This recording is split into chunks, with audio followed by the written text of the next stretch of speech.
లేదు. కాబట్టి డెఫినెట్గా ఈ పార్టీకి ఓటేయడం వల్ల మనకు ప్రయోజనం లేదు, మన సమస్య పరిష్కారం కాదు.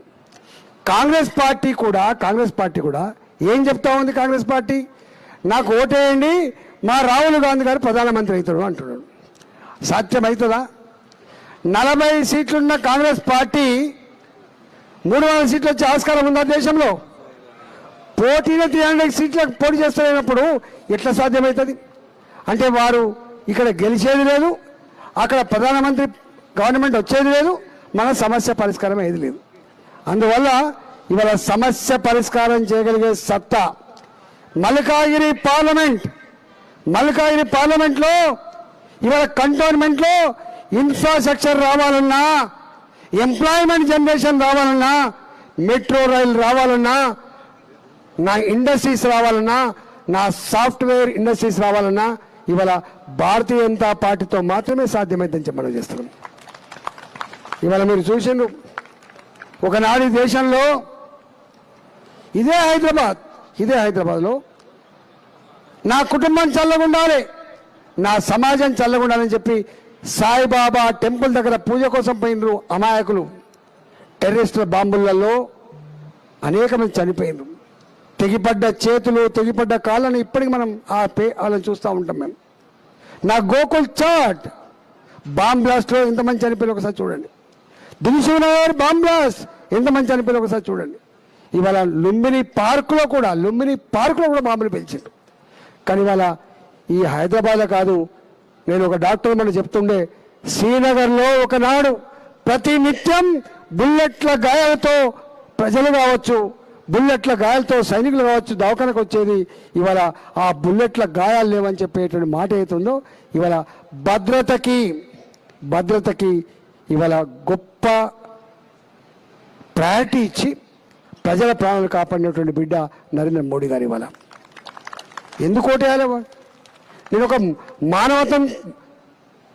మానవత్వంతో కూడినటువంటి ఒక సమస్య చెప్పిపోతాను. నేను గ్రామాలలో ఎంతోమంది ప్రధానమంత్రులు వచ్చిపోయిన, దేశంలో ఎంతోమంది ముఖ్యమంత్రులు వచ్చిపోయారు. కానీ గరీబు కుటుంబంలో పుట్టిన బిడ్డ కాబట్టి उन्हें प्रधानमंत्री बनने के बाद स्वच्छ भारत ये स्कीम लाके, ये प्लान लगा के क्या करा? गरीब लोगों के घरों को 12 करोड़ टॉयलेट्स दिया. 12 करोड़ टॉयलेट्स. आप लोग जानते టాయిలెట్ లేకపోతే ఎంత ఇబ్బంది అయితే మీకు తెలుసు. చిన్న సమస్యలు కావచ్చు కాక, కానీ ఇవాళ గరీబోళ్లకు వాళ్ళ ఆత్మగౌరవానికి టెన్షన్ లేకుండా 12 కోట్ల టాయిలెట్ కట్టించినటువంటి మానేడు. పేదవాళ్లకు ఫస్ట్ టైం 4 కోట్ల కుటుంబాలకు ఇల్లు కట్టించిన వ్యక్తి కూడా నరేంద్ర మోడీ గారు. ఇవాళ నేను All India Institute of Medical Sciences ఇవాళ రిగ్రెసివ్ మ్యాన్లో పోతున్నామా, ప్రోగ్రెసివ్ మ్యాన్లో పోతున్నామా అనడానికి ఇంతకంటే ఎగ్జాంపుల్ అక్కర్లేదు. అది AIIMS, All India Institute of Medical Sciences, Nehru garu, All India Institute of Medical Sciences Nehru గారి ఆయంలో ఒకటి వచ్చింది, వాజ్పేయి గారి ఆధ్వర్యంలో ఒకటి వచ్చింది, ఇవాళ మన్మోహన్ సింగ్ ఆధ్వర్యంలో ఒకటి వచ్చింది. అంటే మొత్తం దేశంలో 3 ఎయిమ్స్ వస్తాయి. మోడీ గారు వచ్చే నాటికి 3 ఎయిమ్స్ వస్తే మోడీ గారు దేశం పురోగమించాలి, ప్రపంచ చిత్రపటం మీద భారత్ గొప్పగా ఎదగాలని చెప్పి 16 all India Institute of Medical sciences 10 ఏళ్ల కాలంలో ఇచ్చిన వ్యక్తి మహానుడు మోడీ గారు. ఇవాళ ఏం కంపేర్ చేస్తావు నువ్వు? ఏం థింక్ చేస్తావు నువ్వు?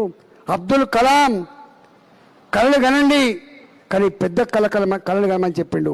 ఇవాళ మోడీ గారు కంటున్న కళ చాలా పెద్దది. ఒకనాడు 2014 లోపు for day national highways construction was 11 kilometers per day. Today 37 kilometers per day national highways construction.